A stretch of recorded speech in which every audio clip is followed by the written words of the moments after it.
This is Metal Joe Series number 1, Fighter Rock.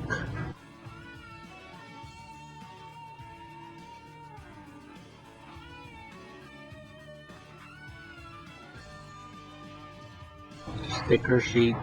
This one doesn't come in chrome background. The same booklet as the other ones. And this is Fighter Rock. He has no weapons. Usually in the instructions manual, it shows the dial numbers, 641. So in order to open this, you gotta of course dial it to 641, 4, and 1. Yes. After that's open, you pull this whole top part until this piece reaches that hole, and then you bring these down, which will become the legs, and bring the feet out. Then bring the arms out, turn the shoulders forward, pull the arm down a little, bring this back cable part down, and then last bring the head down and then change the number so that it won't go back up. Fighter Robot is one of the heaviest lock out of these. Mostly all of it is made out of metal. The only pieces are the red feet and the red arms and a little of that red plastic on the elbows, and that's about it. The rest is all made out of metal. Now the leg can't go forward. It could bend on the knee, and the feet could go back due to the transformation. The elbow could turn, and there's actually a ball joint on his shoulder to make his arm go back and do like a punch. Unfortunately, it can't go forward any more than this 90 degrees.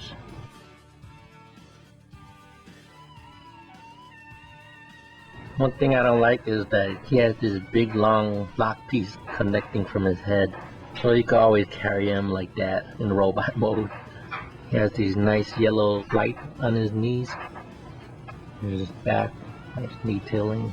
His head looks somewhat like Roadbusters. I like the nice red visor. So next to Legends Prime, he's about 3/4 of an inch taller. And then with Darth Maul from the Star Wars, Darth Maul's head is about 1/4 of an inch taller.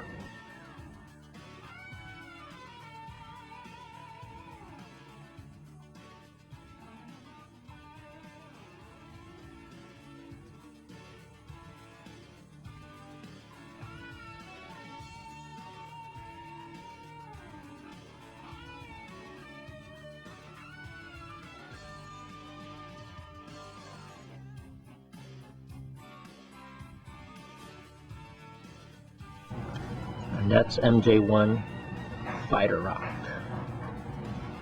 This part is about 2 inch by 2 inch. And here's like 3/4 of an inch thick.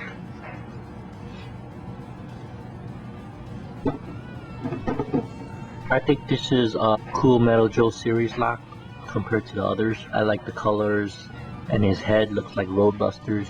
He has good arm articulation, but he lacks a little on the legs. The artwork here shows him using some kind of lasso to attack these robots. He has the lasso around this evil looking robot here.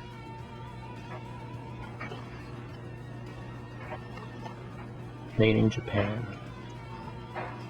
1984. Those were the days of the G1 Transformers. So if any of you have any questions, feel free to comment below.